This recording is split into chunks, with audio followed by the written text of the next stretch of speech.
terme à cette édition de l'information. Le rendez-vous du 20h s'achève. Nous vous disons merci de nous avoir suivis. Restez sur les programmes de Equinox Télévision. Mais d'abord, la deuxième partie de Equinox Soir, c'est avec Serge Alain Autou et ses panélistes. Serge Alain, bonsoir. Bonsoir Pierre Lavadiumban. Malgré les nombreuses prescriptions du chef de l'État, le gouvernement de la République peine à réduire son train de vie. Le train de vie de l'État reste une préoccupation pour les Camerounais de tous bords. Vous l'avez vu dans ce reportage que nous a proposé Ulrich Ngonomala dans cette édition. Eh bien, malgré les mesures présidentielles, l'opulence va plutôt grandissant dans ce pays. Pourquoi il est si difficile de réduire le train de vie de l'État du Cameroun?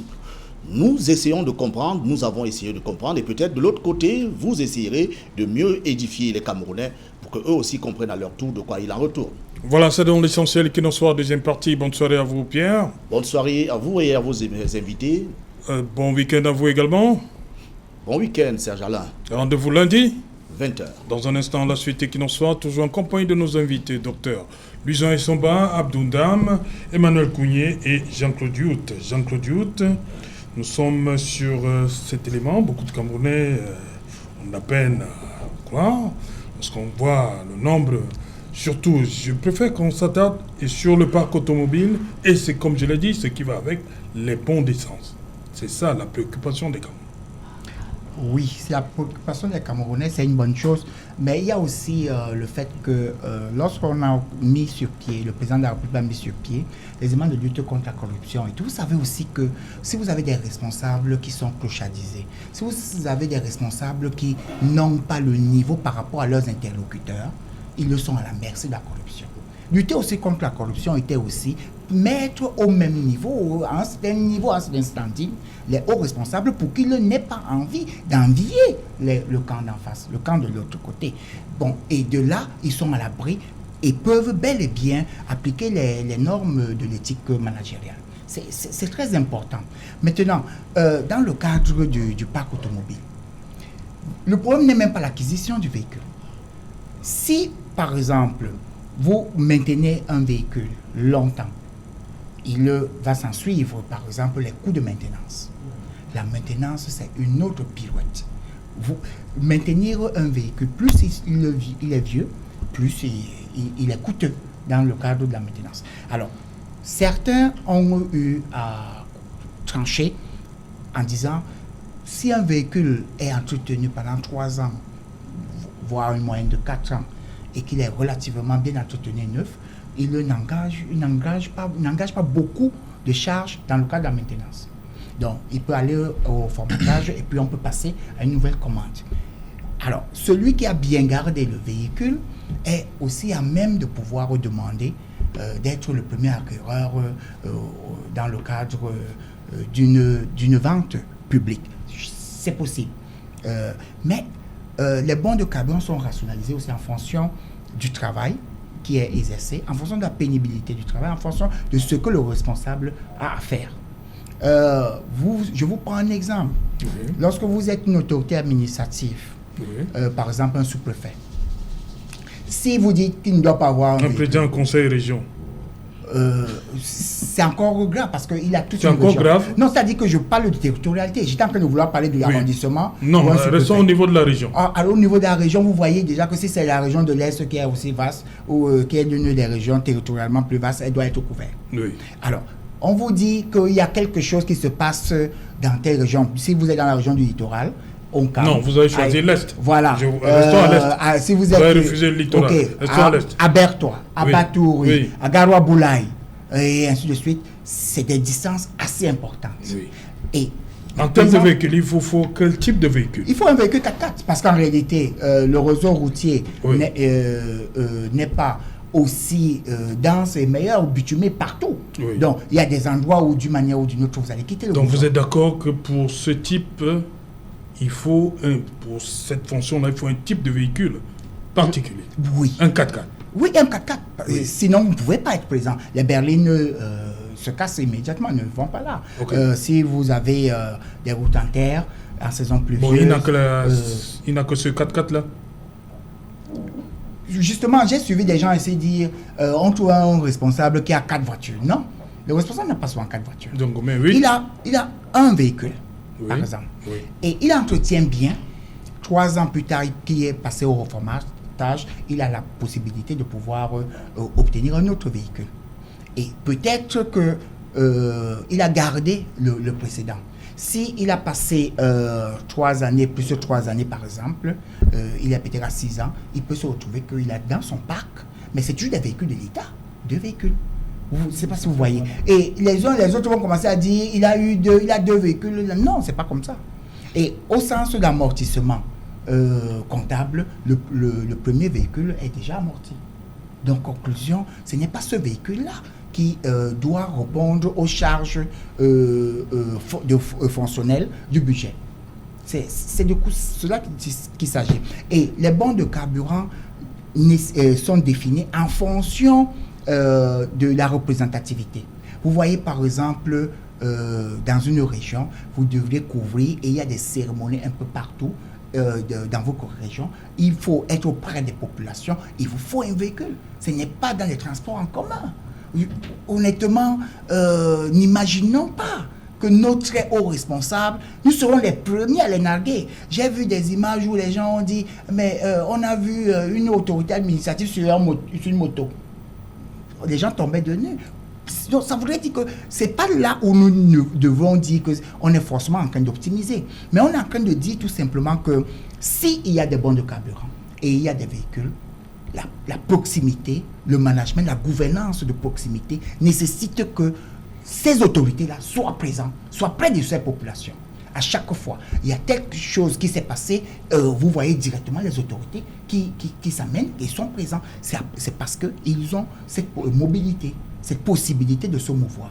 Et en respectant les textes de loi. Je vous rappelle que par type d'entreprise d'État et tout, on définit même le niveau de nombre de bons de carburant que vous pouvez avoir mensuellement ou annuellement. Y compris même... Vous parlez du nombre ou bien du montant?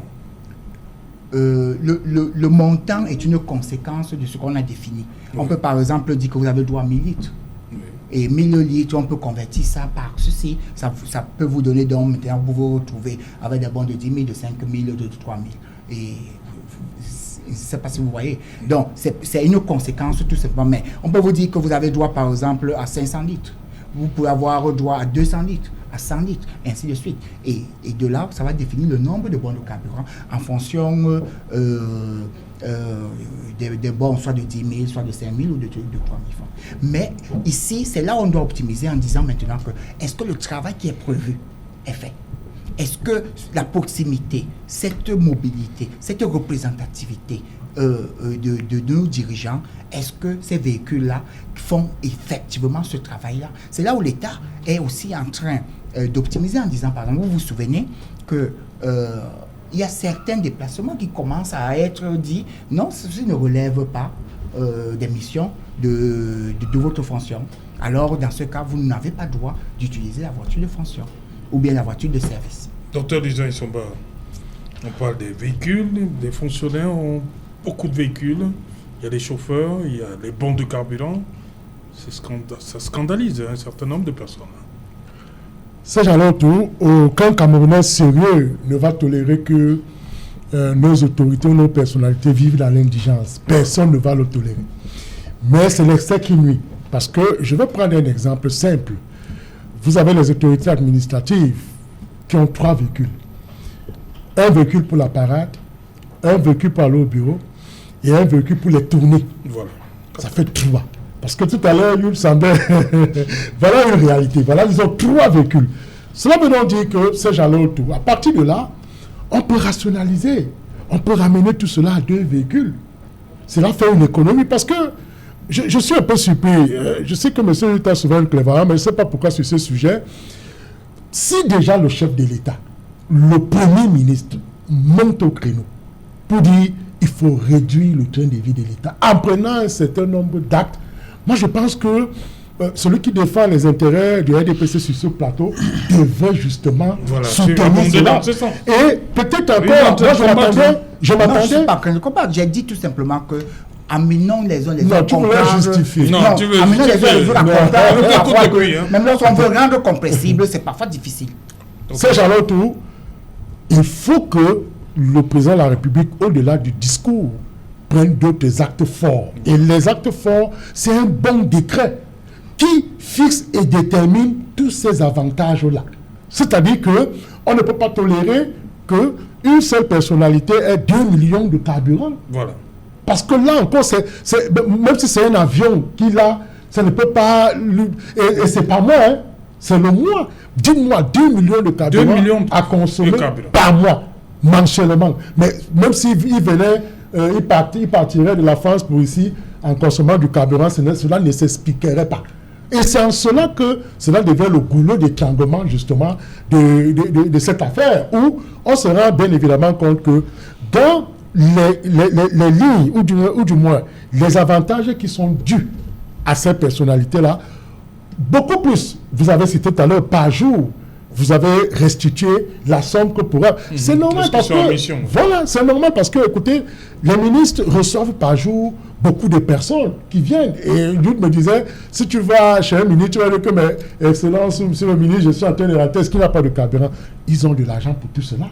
Mais ce que nous combattons, c'est de son salaire qu'ils doivent vous donner. Non, je n'ai pas dit le salaire. Comment ils ont de l'argent pour tout ça? Ils ont des indemnités de gestion au quotidien.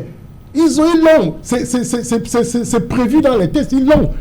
Bon, monsieur Charanto, vous avez fait tout à l'heure, dans l'introduction, vous avez cité par jour tel à tel, le Premier ministre à tel, les ministres ont ils sont en mission. Ça, c'est ce sont les missions. Mais je veux vous dire qu'ils ont les indemnités de gestion. C'est-à-dire que par jour, ils peuvent avoir des personnes qui viennent rendre des visites. Vous venez quand même chez un ministre. Représentations même. Des représentations. Vous n'allez pas rentrer comme ça. On a vu une image ici, le ministre délégué et un autre membre de l'NPC. On a filmé sa poche pour dire qu'il voulait partir et le ministre lui a remis quelque chose. C'est normal. Donc nous ne pouvons pas soutenir le fait que les ministres vivent dans l'indigence. Non, pas du tout. Mais ce que nous disons, c'est que l'État au regard, si j'avais touché, développé un aspect en début, peut-être que vous n'avez pas bien cerné ce que j'ai voulu dire. Le contexte ne s'y prête pas.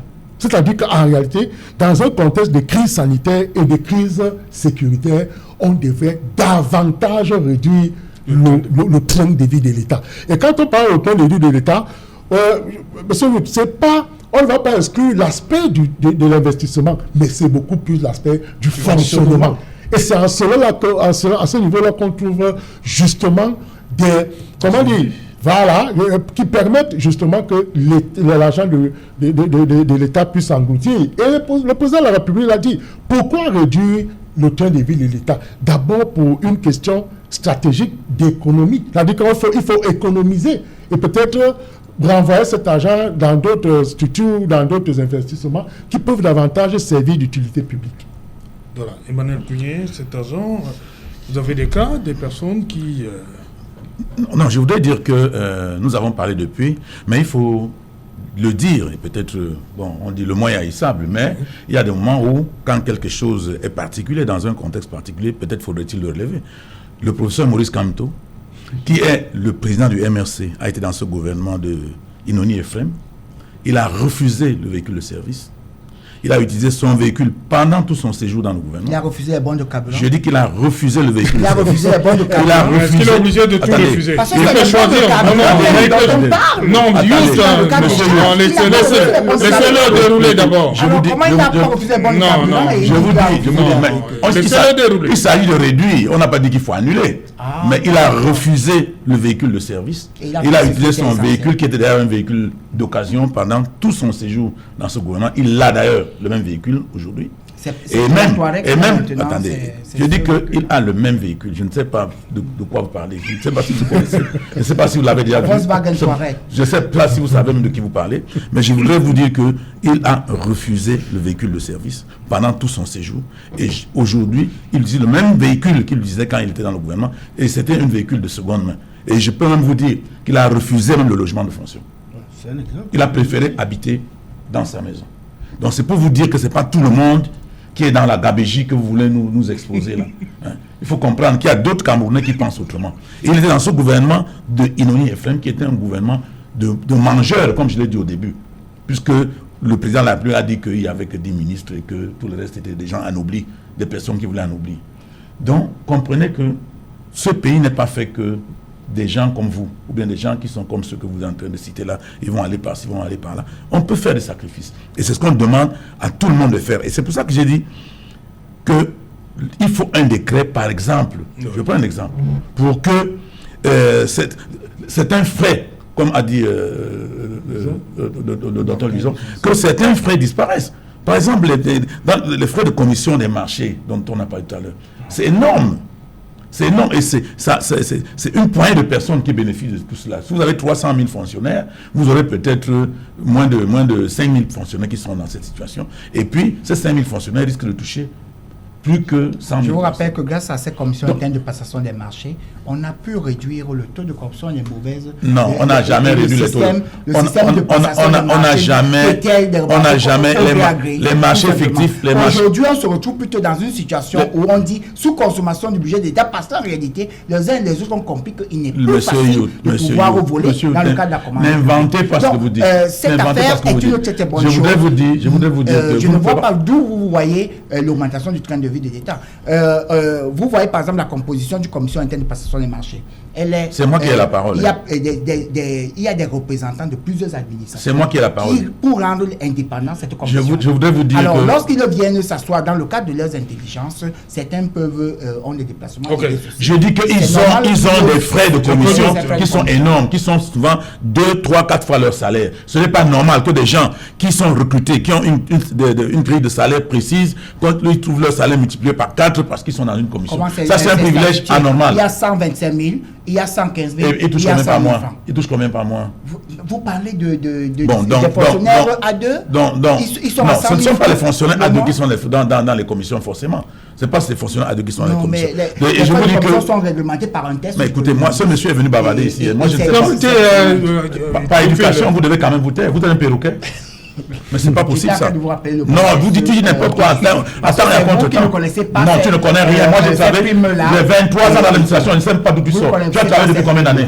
J'ai fait 27 ans dans l'administration publique. Ne pas les arguments. Non, il faut arrêter. Cher monsieur, je peux t'apprendre tout. Tu ne connais rien. Il faut se taire quand je parle. Voilà donc cette opposition-là où vous dites. Non, il n'y a pas d'opposition. Je dis que sur le plan. Comment me convaincre par les arguments? Je suis en train de vous dire que vous dites que les frais de commission sont élevés. Je vous dis non. Vous n'avez jamais été fonctionnaire. Vous êtes un fonctionnaire. Le plafond à 125 000 francs. D'accord? Par session. Monsieur alors, et celui qui reçoit 125 000 quand je vous explique, ou 100 000 francs. Quand je vous explique, quand je vous explique le fonctionnement des commissions des marchés, moi j'ai travaillé pendant 27 ans dans cette administration. Ça fait 3 ans que vous êtes retrouvé là où vous êtes. Donc quand je parle, écoutez-moi au moins. Ayez au moins l'humilité de comprendre que je vous dis ce que vous ne connaissez pas. Vous ne pouvez pas vous mettre à bavarder dans tous les sens. Ce que je vous dis, je dis qu'on peut, écoutez, je vous dis qu'on peut supprimer ces frais. C'est énorme. Et vous dites que par leur intelligence et tout ça, justement, ils sont recrutés, ils sont payés parce qu'ils doivent utiliser leur intelligence là. On ne doit pas leur donner des salaires supplémentaires énormes qui perturbent complètement, n'est-ce pas, le fonctionnement du budget de l'État. On l'appelle, par exemple, je vous dis de vous taire. Vous n'en savez rien. Participer à la commission interne de passation de marché en qualité de représentant du MINFI. Il est payé pour ça, là-bas? C'est un fonctionnaire. Et qu'est-ce que vous voulez qu'il ne soit pas exposé à la commission? Le problème qui se pose, c'est que cette commission doit être indépendante. Ils doivent être à l'abri pour ne pas pouvoir être exposés. Quand vous êtes le seul qu'on paye là, ils sont à l'abri? Oui, parce qu'en réalité, les soumissionnaires ne savent pas exactement comment ça fonctionne. Quand vous êtes recruté dans la fonction publique, vous devez mettre toute votre intelligence à la disposition de l'État. Quand on a besoin de vous, vous travaillez, c'est pour cela qu'on vous paye. Vous ne devez pas dire que vous avez fait un autre travail si vous avez fait, il n'y a pas de travail supplémentaire dans la fonction publique.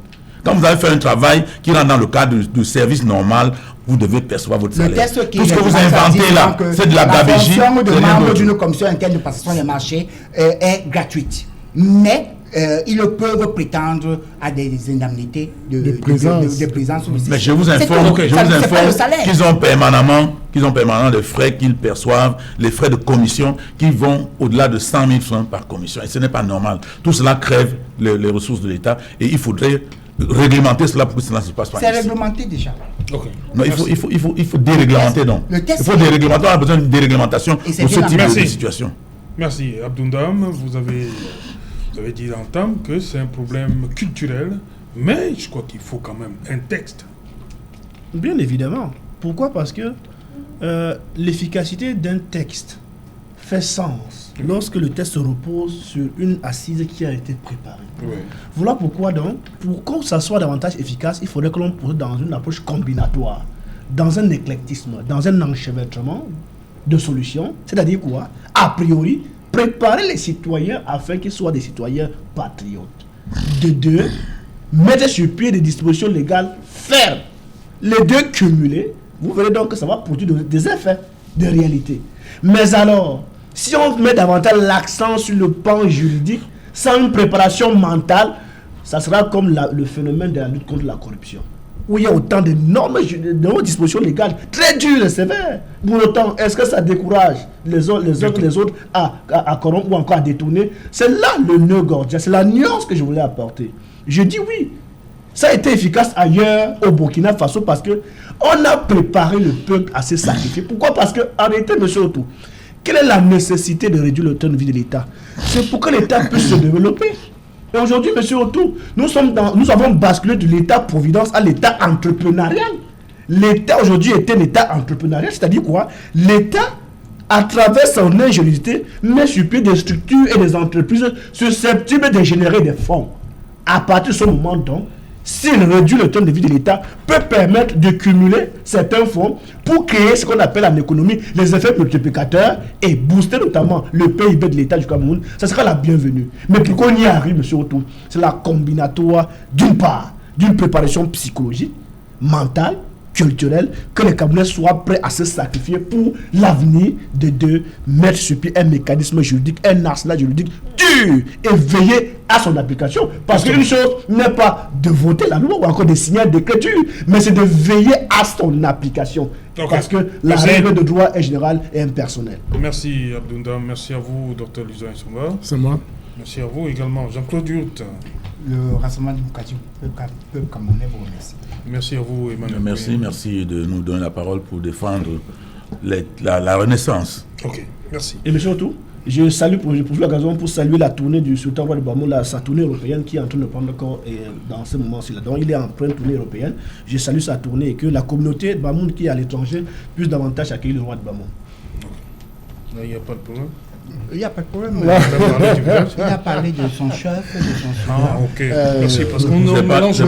Le droit coutumier. On mélange tout maintenant. C'est pas le repli. Non, le droit coutumier est reconnu. Parce que maintenant, on mélange tout. Là. Le droit coutumier est reconnu. Mais ce n'est pas le repli, le droit coutumier. Et tout. Donc, c'est tout à fait normal. Par contre, il n'est pas en train de diviser les Camerounais en disant ceci. Il salue tout simplement. Parce que la forme d'organisation de la société actuelle est stigmatisée. Nous sommes arrivés au terme de ce numéro qui nous se retrouve lundi à partir de 19h. Bonsoir, Njinka.